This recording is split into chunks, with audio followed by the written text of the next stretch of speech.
내가 어찌 너를 놓겠느냐라는 주제로 말씀을 나누도록 하겠습니다. 이 호세아 선지자는 북이스라엘에서 활동했던 선지자였습니다. 당시 호세아가 활동했던 시기에 북이스라엘은 여로보암 2세라는 왕이 통치하던 시기였습니다. 그리고 그 이후에 이제 북이스라엘이 멸망하기 직전까지 호세아가 활동을 했습니다. 호세아가 활동했던 이 초기 기간, 여로보암 2세가 북이스라엘 통치하고 있던 이 기간에는 북이스라엘이 경제적으로, 군사적으로 최고점, 다시 말해서 전성기를 경험했던 시기이기도 했습니다. 북이스라엘이 이렇게 전성기를 경험할 수 있었던 이유는 여러 가지 요인이 있겠지만 그 중에서도 가장 중요했던 요인은 이제 그때 당시 강력했던 제국 아수르가 내부적으로 반란 세력과 왕이 다툼으로 인해서 이 내부 문제로 인해 이 아수르가 힘이 약해져 있는 상태였습니다. 그래서 그 틈에 북이스라엘이 이렇게 경제적으로 군사적으로 크게 발전을 할 수 있었던 겁니다. 그러나 이 여로보암 2세가 죽고 난 이후부터는 이 북이스라엘이 정치적으로 혼란에 휩싸이며 내부적인 위기를 맞게 됩니다. 그리고 외부적으로는 이제 아수르의 디글랏 빌레셀 3세가 왕위로 등극하여 이제 이 아수르 안에 있는 내분을 다 정리하고 본격적으로 막강한 위력을 뽐내기 시작합니다. 그래서 남유다와 북이스라엘뿐만 아니라 그 가운데 있던 여러 군소 국가들을 위협하며 아수르가 이제 본격적으로 활동을 하기 시작합니다. 그래서 이 아수르의 위협 앞에서 이제 북이스라엘도 점점 약해지고 그들에게 위협을 받으며 나라가 위기에 빠지게 됩니다. 이런 아수르의 위협 앞에서 북이스라엘의 지도자와 백성들은 이제 하나님을 신뢰하는 것이 아니라 자신들이 오래전부터 섬겨왔던 우상들을 섬기거나 혹은 주변의 나라였던 아람이나 다른 블레셋이나 이런 모압이나 암몬과 같은 다른 나라들을 의지하면서 이 아수르의 위협으로부터 벗어나려고 했습니다. 그래서 이들은 종교적으로 도덕적으로 타락한 모습을 보이며 죄악의 길을 걷게 됩니다. 이런 상황 속에서 활동했던 선지자가 바로 호세아 선지자였습니다. 그래서 오늘 본문은 하나님을 떠나 우상을 섬기며 여러 죄악의 길을 걸으면서도 하나님께 돌이키지 않는 이스라엘 백성들을 향한 하나님의 말씀이라고 할 수 있습니다. 이 이스라엘을 향한 하나님의 이 말씀을 통해 저는 오늘 세 가지를 살펴보려고 합니다. 첫 번째는 하나님은 자신을 떠난 백성에게 자신의 사랑을 기억하게 하신다는 사실을 살펴보겠습니다. 두 번째로 여전히 그럼에도 돌이키지 않는 이 백성들의 모습들을 살펴보고, 그리고 마지막으로 세 번째로는 그럼에도 포기하지 않는 하나님의 사랑에 대해서 이야기하도록 하겠습니다. 첫 번째로 먼저 하나님은 자신을 떠난 백성들에게 자신의 사랑을 기억하게 하신다라는 것을 살펴보도록 하겠습니다. 먼저 1절을 보겠습니다. 1절, 이스라엘이 어렸을 때 내가 사랑하여 내 아들을 애굽에서 불러냈거늘. 하나님은 과거 애굽에서 노예로 살아갔던 이스라엘 백성들을 불러내어 구원하셨던 사건을 언급하고 있습니다. 다시 말해서 과거의 역사를 가지고 와서 이스라엘 백성들에게 내가 너희들을 어떻게 구원했는지 기억해봐라 라고 기억을 상기시키고 있습니다.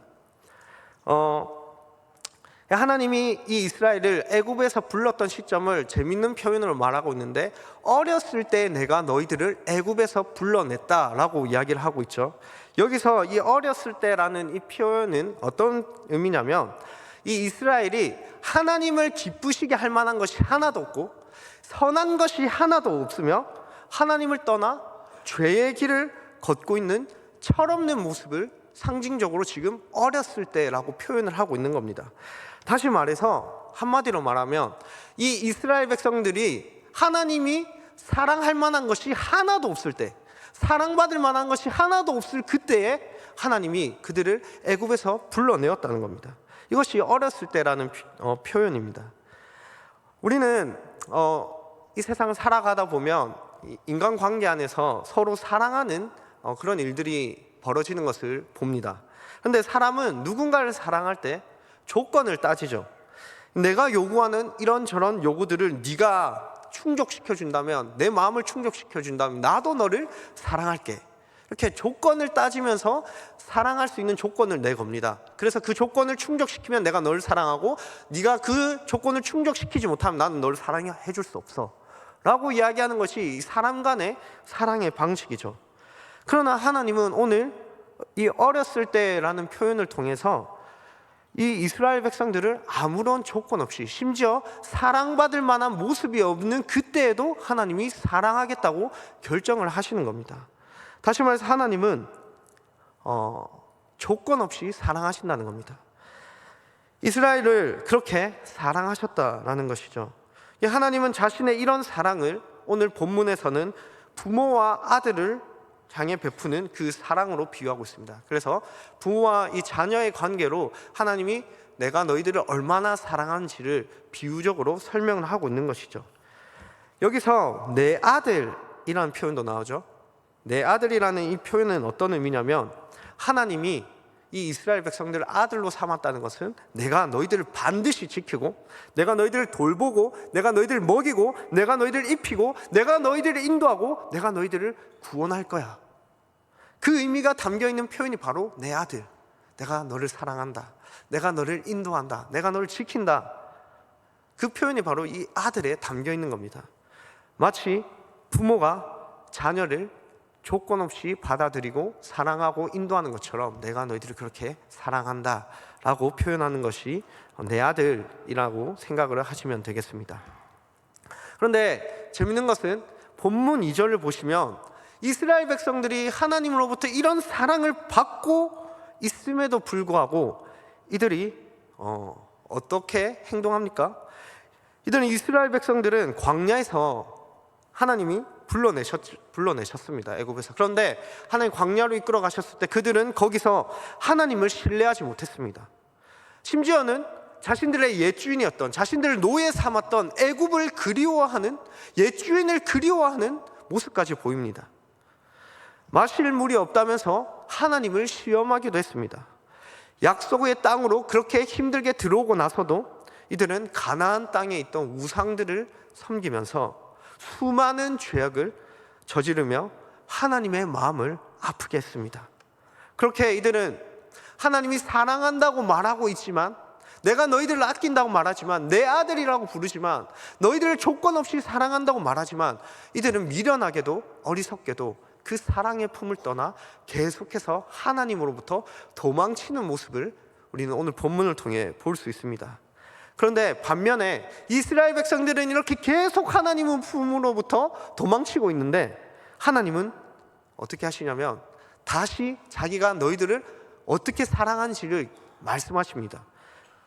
하나님은 이들을 어떻게 사랑하셨냐면 이 이스라엘을 애지중지 키우셨고 아껴주셨고, 내가 너희들을 사랑으로 감싸놨다, 제발 이 사랑을 이제 기억해라, 제발 되새겨라, 그리고 나에게 돌아와라, 그렇게 말씀하십니다. 그 내용이 3절에서 4절입니다. 우리 3절에서 4절을 함께 보도록 하겠습니다. 우리 함께 읽도록 하겠습니다. 시작.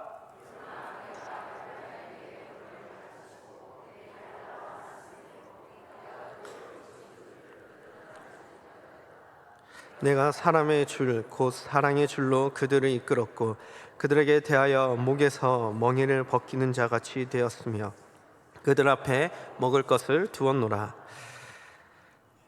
여기서 재밌는 표현이 나옵니다. 하나님이 이들을 어떻게 사랑하셨는지 구체적으로 이야기를 하는데, 먼저는 이 에브라임에게 걸음마를 가르쳤다라고 이야기를 하고 있죠. 이 에브라임은 이 북이스라엘을 가리키는 표현입니다.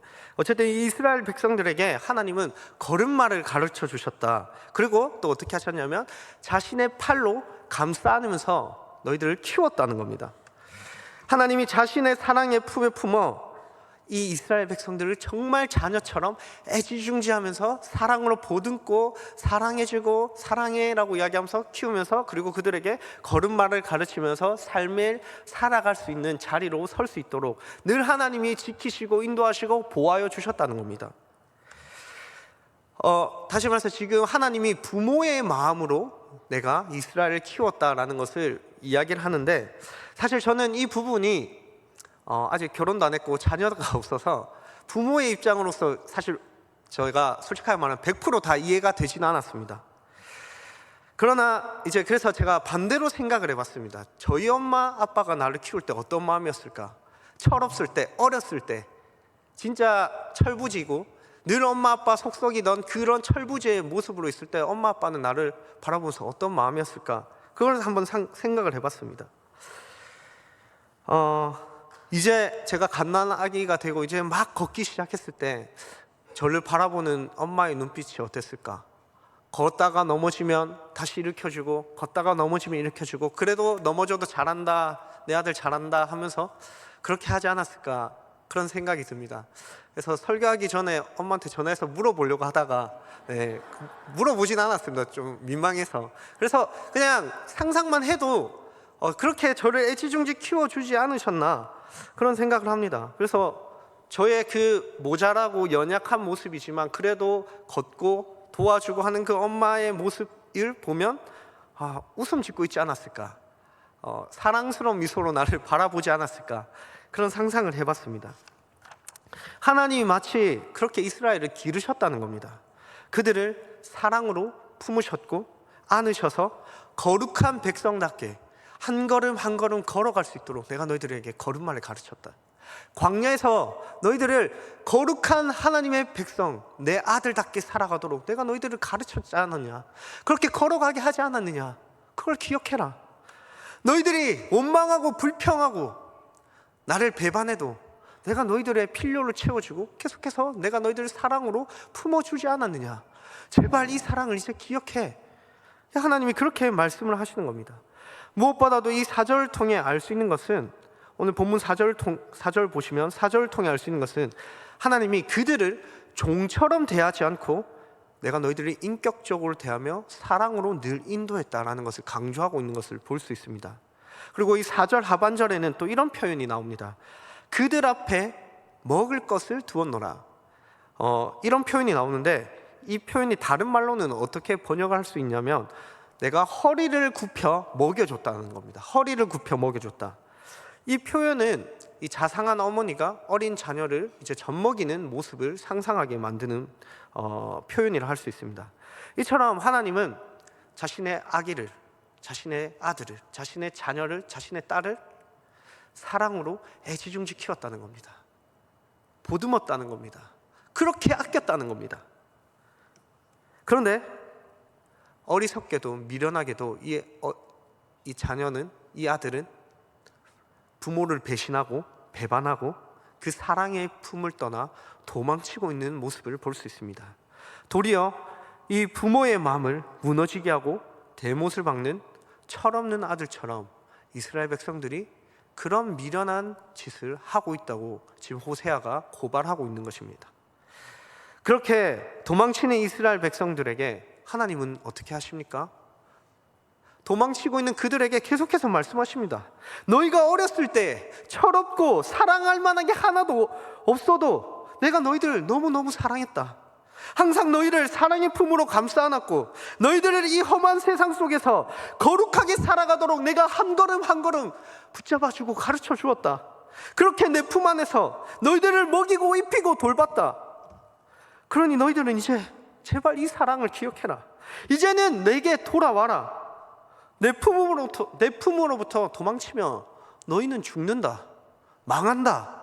너희는 배신당할 거다. 그러니 내 품에 돌아와. 안전한 내 사랑의 품으로 다시 돌아와서 이 사랑을 누려. 내가 너를 어떻게 사랑했는지 다시 기억해 라고 말씀하고 계시는 겁니다.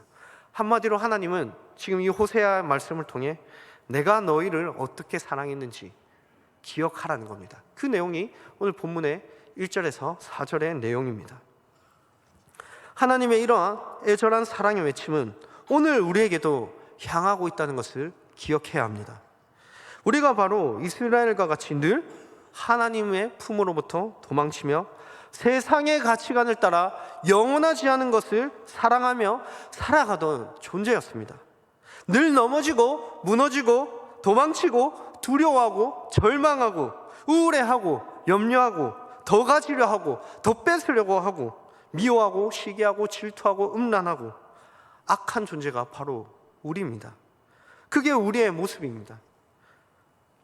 우리는 이렇게 살아가면서 결국 어떤 지경까지 오게 됩니까? 하나님을 버리고 세상을 사랑하며 믿음을 저버리려 하는 우리의 모습을 종종 발견할 때가 있지 않습니까? 그리고 실제로 신앙을 포기하려고 하는 그런 연약한 모습도 있습니다. 그렇게 실제로 또 신앙을 포기하고 떠나가신 분들도 있겠죠. 그럼에도 불구하고, 우리가 이런 존재임에도 불구하고 어떻게 다시 이 자리에, 지금 또 이 자리에 서 있을 수 있습니까? 어떻게 그분의 영광을 우리가 다시 경험하게 되고, 그분의 사랑을 다시 경험하고 은혜를 누리고 그분을 사랑하고 즐거워하는 이 예배 자리에 지금 또 어떻게 우리가 서 있을 수 있습니까?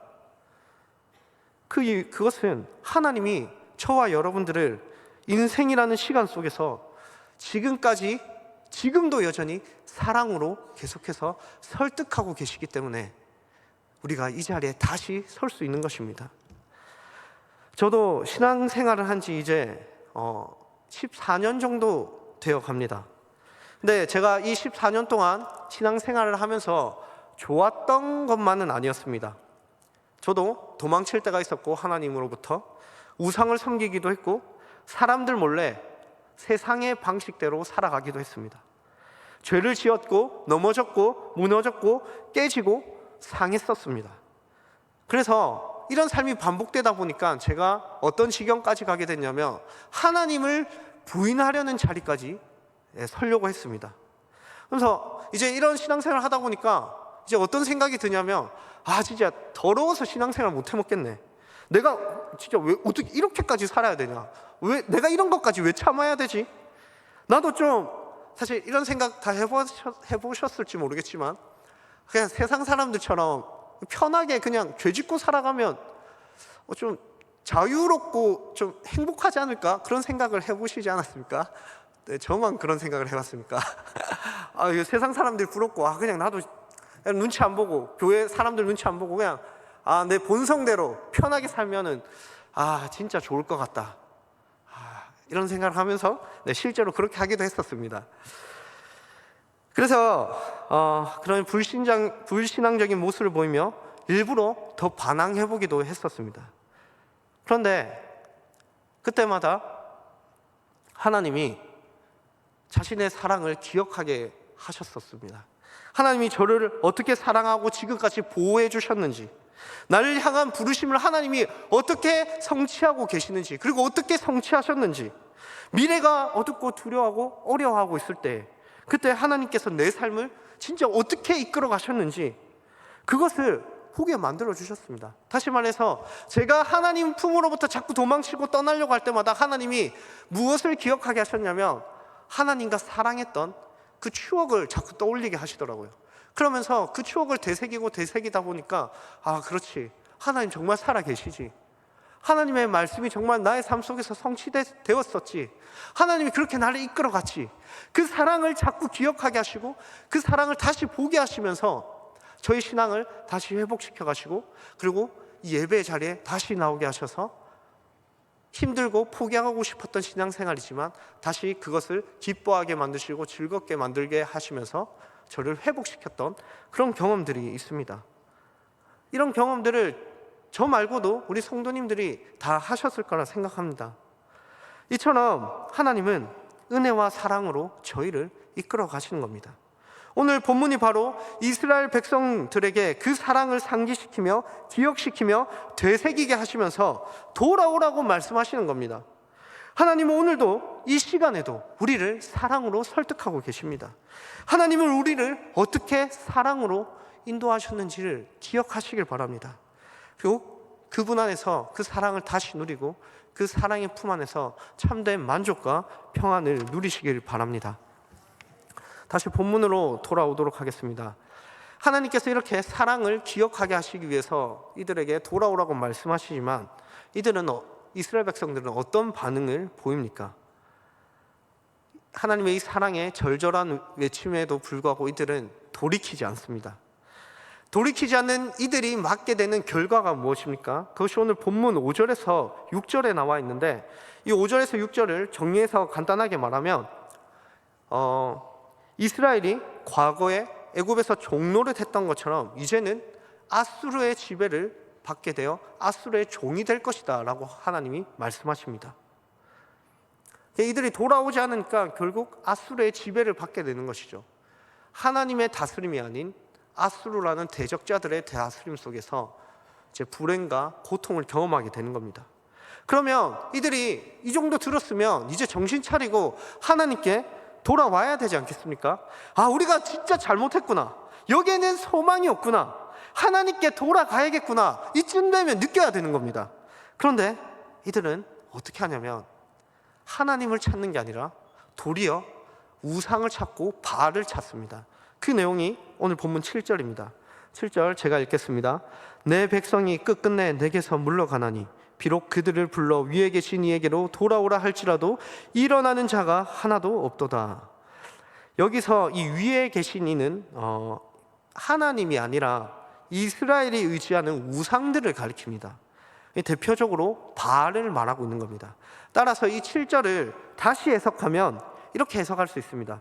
이스라엘은 끝끝내 하나님을 배반하고 바알에게 부르짖지만 바알은 그들을 일으켜 세워주지 않았다라고 해석을 할 수 있습니다. 이것이 하나님을 떠나 살아가는 자들이 맞이하게 될 최후입니다. 이들은 하나님을 떠나서 세상의 품에서 세상의 가치관대로 죄의 본성대로 죄를 따라 살아가면 자신들이 행복할 거라 생각했습니다.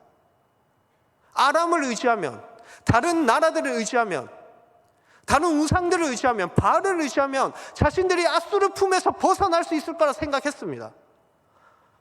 그런데 자신들이 의지했던 그것들이 그들을 지켜주지 못한다는 겁니다. 오히려 그것들은 이 이스라엘을 배신하죠. 세상은 결국 우리를 배신합니다. 세상은 수많은 유혹으로 우리를 지켜줄 것 같고 우리를 사랑해 줄 것 같고 우리에게 참된 만족과 평안을 줄 것처럼 우리를 속이지만 네가 이것만 가지면, 네가 이것만 성공하면 넌 행복해질 수 있을 거야. 그냥 세상의 방식대로, 세상의 가치관대로, 죄의 본성대로 그냥 살아가. 그게 너에게 참된 만족을 줄 거야 라고 우리를 자꾸 속이죠. 그러나 그 품에 있으면 어떻게 됩니까? 결국 세상은 우리를 배신하고 우리에게 주어지는 것은 불행과 고통과 아픔일 뿐입니다. 이것이 하나님을 떠나 살아가는 자들이 맞이하게 될 현실이라는 것이죠. 지금 이스라엘 백성들이 그렇게 하나님으로부터 떠나 세상으로 갔을 때 맞이하게 된 비참한 결과라고 할 수 있습니다. 자, 이쯤 되면 하나님이 돌아오라고 이야기하고 내가 너희들 사랑한다 이야기를 하는데도 여전히 하나님을 모욕하고 멸시하고 배반한다면 이 인간적인 입장에서 우리가 하나님이라면 어떻게 하는 게 맞습니까? 사실은 그냥 손절치는 게 이게 인간적인 생각으로는 가장 편한 방법이죠. 그러니까 하나님이 우리를, 이 이스라엘 백성들을 손절해도 이상하지 않을 상황입니다. 그런데 하나님은 답이 없는 이 이스라엘 백성들을 여전히 포기하지 않는다고 말씀하십니다. 그렇게 배신당하시고 모욕을 당하시고 멸시를 받으셨음에도 하나님은 그들을 놓지 않는다고 말씀하십니다. 그 말씀이 8절 말씀입니다. 8절 제가 읽겠습니다. 에브라임이여 내가 어찌 너를 놓겠느냐, 이스라엘이여 내가 어찌 너를 버리겠느냐, 내가 어찌 너를 아드마같이 놓겠느냐, 어찌 너를 스보임같이 두겠느냐, 내 마음이 내 속에서 돌이켜 나의 긍휼이 온전히 불붙듯 하도다. 아멘. 하나님은 자꾸 도망치고 배신하고 미련한 길을 선택하는 이스라엘 백성들을 향해 다음과 같이 말씀하십니다. 네가 나를 놓아도 나는 너희들을 놓지 않는다. 네가 나를 버려도 나는 너희들을 버리지 않는다. 네가 나를 떠나도 나는 너희를 떠나지 않는다. 네가 나를 배신해도 나는 너를 끝까지 사랑한다. 내가 너희들을 끝까지 포기하지 않을 거다. 이것이 8절의 말씀입니다. 여기서 아드마같이 놓겠느냐, 스보임같이 두겠느냐라는 표현이 나옵니다. 이 표현은 어떤 의미냐면 이 아드마와 스보임은 이 소돔과 고모라가 멸망할 때 함께 하나님의 심판을 받아 멸망했던 도시들이었습니다. 따라서 아드마같이 스보임같이 하지 않겠다는 하나님의 이 말씀은 이들을 징계는 하시되 아드마와 스보인 같이 완전히 영원히 멸망시키진 않겠다는 겁니다.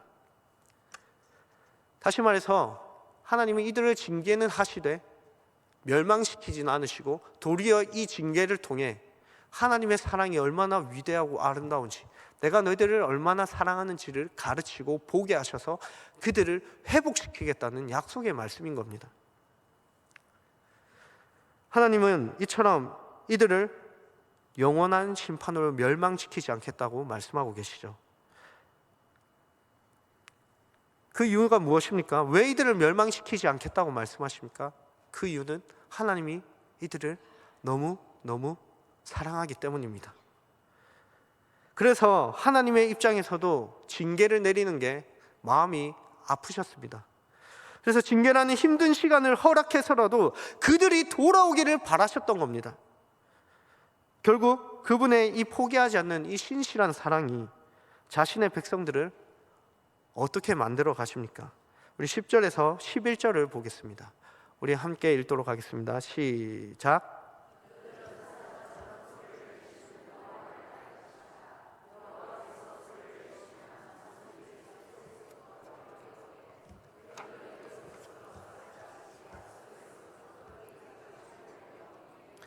그들을 그들의 집에 머물게 하리라. 나 여호와의 말이니라. 아멘. 하나님께서 사자처럼 소리를 내신다고 하죠.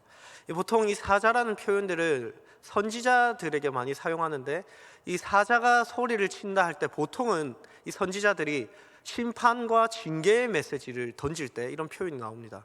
그런데 오늘 여기서 하나님께서 사자처럼 소리를 내신다는 것은 이 징계의 소리를 내는 게 아니라 구원의 외침을 말합니다. 사자가 구원을 외치자, 구원의 말을 외치자 어떻게 되냐면 이 새들, 이 비둘기, 이 새들이 도망치는 것이 아니라 소리가 나는 곳으로 날아온다고 이야기를 하고 있습니다. 하나님의 구원의 목소리가 울려 퍼지면 애국과 아수르에서 고통을 받던 이 이스라엘 백성들이 두려워 떨며 하나님께 이제 어떻게 되냐면 돌아오게 될 것이라고 이야기를 하고 있습니다. 이들은 어떤 존재였죠? 하나님으로부터 도망치던 존재였습니다. 그런데 하나님이 구원의 소리를 외치자 이들이 다시 하나님의 품으로 돌아오게 될 것이다. 그것을 약속하고 있는 말씀이시죠. 그래서 이스라엘 백성들이 여기서 두려워 떨며 하나님께 돌아오게 될 것이라고 이야기를 하는데, 여기서 두려워 떤다는 것은 어떤 의미냐면 이들이 계속해서 하나님으로부터 도망쳤는데, 하나님 없이 살아가려고 했는데, 이 세상이 더 좋은 것이라 생각했는데, 다른 우상들을 섬겨야만 아수르로부터 해방되고 진짜 행복이 임할 거라 생각하면서 그렇게 속으면서 살고 있었는데, 하나님이 계속 이들을 사랑으로 설득하는 겁니다. 속지 마라, 배신당한다, 너희들은 거기 있으면 죽는다, 내가 너희들을 사랑한다, 너희들이 내 품 안에 있을 때 안전하다. 이 사랑으로 계속해서 설득하니까 이들이 이제는 그 사랑에 반응하기 시작하는 겁니다. 그 구원을 이제 보기 시작하는 겁니다. 하나님이 과거에 자신들을 어떻게 사랑했는지 기억하기 시작하는 겁니다. 그리고 그분의 구원의 외침이 선포되기 시작할 때 비로소 그들의 귀가 열리고 그들의 마음의 문이 열리고 그들의 눈이 열려서 하나님을 보기 시작하는 겁니다. 그리고 하나님께 돌아오게 되는 겁니다. 하나님께서 이것을 약속하고 계시는 겁니다. 너희들은 내 품으로부터 도망치지만 내가 너희들을 끝까지 찾아낼 것이다. 내가 너희들을 끝까지 사랑할 것이다. 내가 너희들을 구원할 거다. 그것을 이야기하고 있는 겁니다. 그래서 그것을 계속해서 경험하다 보니까 그 하나님의 위대하심을 보면서 두려워 떨고 있다는 것은 하나님을 경외하기 시작했다는 겁니다. 그래서 두려워 떨었다는 건 하나님의 그 사랑에 설득되고 하나님의 영광을 보고 하나님의 위대함을 보면서 하나님을 경외하는 그런 마음이 이들에게 생겨 하나님께 돌아오게 된다. 그것을 이야기하고 있죠. 늘 하나님으로부터 도망치던 이 이스라엘도 하나님의 포기하지 않는 사랑을 경험하고 그분의 사랑에 설득되며 한량없는 은혜를 경험하니 하나님이 참된 구원자이심을 인정하게 되는 겁니다. 그리고 그분의 사랑의 품이 가장 안전하다는 것을 알고 돌이키게 되는 겁니다. 그렇게 그들은 하나님의 구원의 외침을 듣고 어둠에서 빛으로 나오게 되며 절망에서 소망으로 나오게 되며 죄와 사망의 권세가 다스리는 나라에서 하나님의 아들이 다스리는 그 사랑의 나라로, 그 빛의 나라로 들어가게 되는 것이죠. 나중에 살펴보겠지만 이들의 진짜 고향, 진짜 집으로 들어가게 되는 겁니다. 그렇게 하나님의 사랑의 품으로부터 도망쳐 이 집을 나가 가출했던 자녀가 다시 집으로 돌아오게 되는 것이죠. 집 나가면 개고생이라는 말을 많이 들어보셨을 겁니다. 이스라엘이 그랬습니다. 집 나갔더니 고생을 했죠. 그러나 이제 그들은 그 인생이라는 시간 속에서, 삶이라는 시간 속에서 세상으로부터 배신당해보고 깨져보고 무너져보고 죄의 다스림 속에서 고통당해보니 여기가 우리의 집이 아니란 것을 알고 그 하나님의 사랑의 음성을 듣고 다시 집으로 돌아가게 되는 겁니다. 가장 안전하고 사랑이 있고 따뜻한 보금자리, 그들의 진짜 고향 하나님의 나라로 비로소 들어가게 되는 것이죠. 재밌는 것은 이 집으로 돌아오는 과정이 호세아의 이 전체적인 문맥으로 볼 때 자녀가 스스로 돌아오는 것으로 말하고 있지 않다는 겁니다. 다시 말해서 자녀가 아이고 집으로 돌아가야겠다 해서 돌아가는 게 아니라 전체적인 문맥에서 볼 때 하나님이 이들을 찾아내시고 추적하시고 말씀하시고 설득하셔서 하나님이 인격적으로 억지로 멱살 잡고 끌고 오는 게 아니라, 때로는 뭐 멱살 잡고 끌고 오실 수도 있죠. 그러나 하나님께서 그들을 먼저 사랑으로 인격적으로 대하시면서 그들을 설득하셔서 다시 집으로 데리고 오시는 겁니다. 다시 말해서 이스라엘이 스스로 돌아온 것이 아니라 하나님이 그들을 데리고 들어왔다는 겁니다. 자녀가 가출하면 보통 어떻게 합니까? 부모가 찾아서 집으로 데리고 옵니다. 하나님이 그렇게 하셨다는 겁니다. 이처럼 하나님의 사랑은 이들을 끝까지 포기하지 않으시고 결국엔 찾아내시는 사랑이라는 것을 알 수 있죠. 그런데 저는 이것을 보면서 이 호세아서를 읽으면서 한 가지 하나님의 좀 모습을 발견하게 됐습니다. 이거는 제 인간적인 입장에서 생각을 해보니까 하나님이 어떤 모습처럼 보였냐면 마치 하나님이 딜레마에 빠져 있는 것 같다라고 생각을 했습니다. 물론 이게 어떻게 하나님이 딜레마에 빠질 수 있냐, 이걸 이제 신학적으로 파고 들어오면 한도 끝도 없지만 그냥 인간이라는 한계를 가진 입장에서 시간 속에 살아가는 저의 입장에서는 하나님이 그렇게 좀 보이기도 한다는 겁니다. 왜 그렇게 보이냐면 지금 이 본문을 보시면, 호세아를 계속해서 보시면요, 하나님은 이스라엘 백성들의 죄를 미워하고 계십니다. 그래서 그들의 죄를 보시면서 뭐라고 말씀하시냐면, 호세아를 보시면 계속해서 심판하시겠다고 말씀하십니다. 그런데 또 읽다가 보면 갑자기 하나님 또 뭐라고 말씀하시냐면, 내가 너희들을 심판할 거야, 난 너희들의 죄를 미워해, 그렇게 말씀하시다가 갑자기 또 뭐라고 말씀하시면, 그런데 내가 너희들을 너무 사랑해. 저는 보면서 이게 뭘까? 하나님의 딜레마다, 저는 이렇게 생각을 했던 거죠. 그래서 결국 결론은 뭐냐면, 하나님은 내가 너희들을 향해 맹렬한 진노를 쏟아 부어야 함에도 불구하고, 내가 너희들을 완전히 멸해야 함에도 불구하고, 근데 내가 그렇게 못하겠다는 겁니다. 왜냐하면 내가 너희들을 너무너무 사랑하기 때문에. 내가 너희들을 향해 맹렬한 진노를 쏟아붓고 심판과 영원한 멸망을 너희들에게 선포해야 하겠지만 내가 그렇게 못하겠다는 겁니다. 내가 너희들을 너무 사랑한다는 겁니다. 그 말씀이 바로 9절 말씀입니다. 우리 9절을 함께 보겠습니다. 내가 나의 맹렬한 진노를 나타내지 아니하며 내가 다시는 에브라임을 멸하지 아니하리니 이는 내가 하나님이요 사람이 아님이라. 내 가운데 있는 거룩한 이니 진노함으로 내게 임하지 아니하리라. 하나님은 이들에게 맹렬한 진노를 나타내지 않고 멸하지 않겠다고 말씀하십니다. 이것은 이들을 완전히 멸망시키지 않겠다는 하나님의 약속의 말씀입니다. 앞에서 살펴본 것처럼 소돔과 고모라, 스보임과 아드마에게 임한 심판은 무엇이었습니까? 영원한 멸망의 심판이었습니다. 그런데 하나님께서 스보임과 그리고 소돔과 고모라 그리고 아드마와 같이 그렇게 너희들을 멸하진 않겠다고 말씀하십니다. 내가 택한 나의 백성, 너희들이 아무리 잘못을 하고 죄를 짓고 도망치고 배신하고 나를 모욕하고 멸시해도 그럼에도 내가 너희들을 사랑하기에 너희들을 완전히 멸하진 않을 거다. 그리고 결국 하나님의 이런 사랑은 자신의 백성들을 구원하시고 살려내시고 세워가시고 회복시키고 그들을 결국엔 거룩하게 만들어 가신다는 겁니다. 이 사랑이 지금 우리에게도 나타나고 있습니다. 우리가 그런데 여기서 또 한 가지 생각해 봐야 될 점이 있습니다. 하나님께서 이스라엘을 완전히 멸하시지 않겠다고 말씀을 하시는데, 생각을 해보면 소돔과 고모라와 스보임과 아드마처럼 이 이스라엘이 혹은 우리가 그렇게 멸망을 당한다고 해도 우리의 입장에서는 할 말이 없습니다. 왜냐하면 우리의 죄는 하나님을 향해 계속해서 범하는 죄이기 때문입니다. 우리는 늘 하나님으로부터 도망치고 죄를 짓고 하나님의 마음을 아프게 합니다. 하나님이 우리를 영원히 멸한다고 해도 우리의 입장에서는 할 말이 없습니다. 그래서 하나님은 공의로운 분이시죠. 사랑이시기 이전에. 그래서 하나님 공의로운 분이시기에 우리의 이런 죄, 이 이스라엘의 죄, 이 죄는 반드시 그 이스라엘을, 우리를 반드시 심판하셔야 합니다.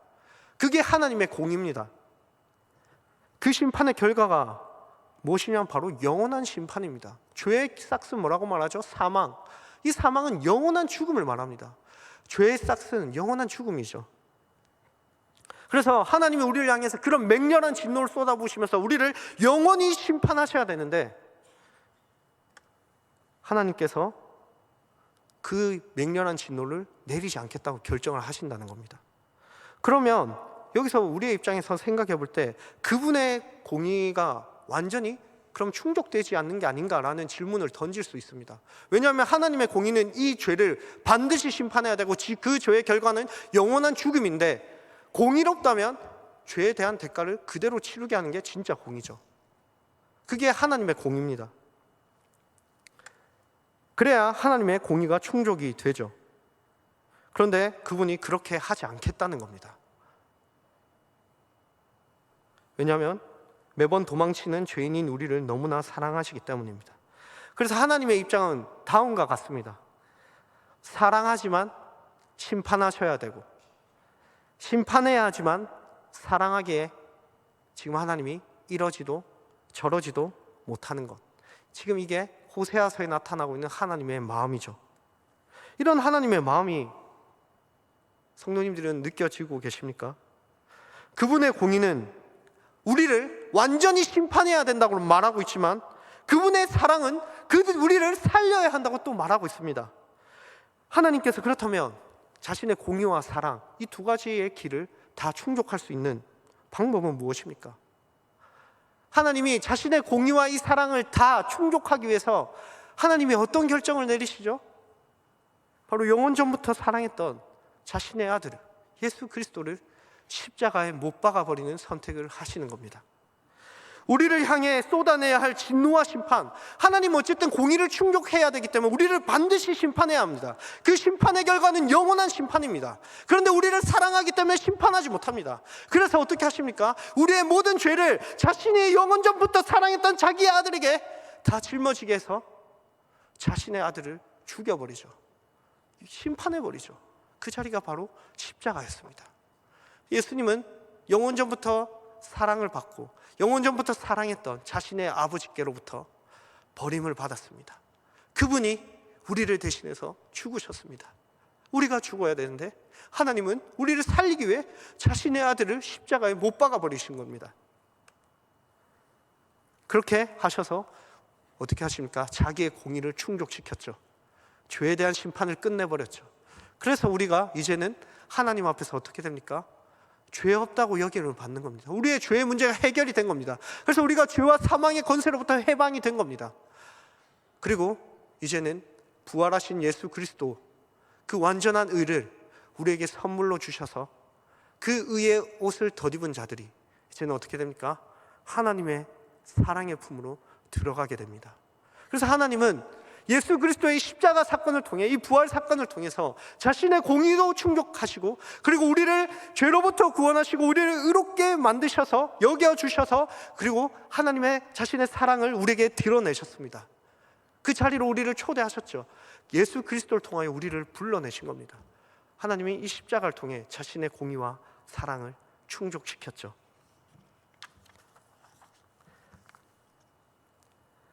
하나님이 이스라엘 백성들을 향해 맹렬한 진노를, 그리고 우리를 향해 이 맹렬한 진노를 쏟아붓지 않을 수 있는 것은 그리스도께서 우리를 대신하여 그 진노를 받으셨기 때문입니다. 그리고 그분이 우리에게 완전한 의의 옷을 덧입혀 주셨기 때문에 그 사랑을 누릴 수 있게 된 것입니다. 사랑하는 성도님 여러분, 하나님은 자신이 사랑하는 아들을 내어주시기까지 우리를 사랑하십니다. 이렇게까지 해서라도 우리를 찾아내고 싶으셨던 겁니다.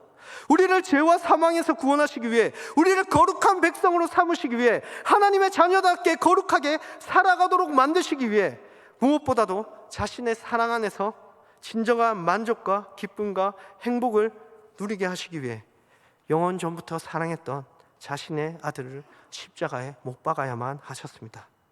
그렇게까지 하셔야만 했던 하나님의 진심을, 하나님의 사랑을 보시길 바랍니다. 이제 그 사랑에 반응하시길 바랍니다. 혹시 이 자리에 여전히 죄의 자리에 머물며 괴로워하고 있는 분이 계십니까? 세상의 향락에 취해 하나님을 잊어버린 분이 계십니까? 돌아가기엔 너무 늦었다고 생각하시는 분들이 계십니까? 세상의 것들을 하나님보다 더 사랑하며 의지하는 분들이 계십니까?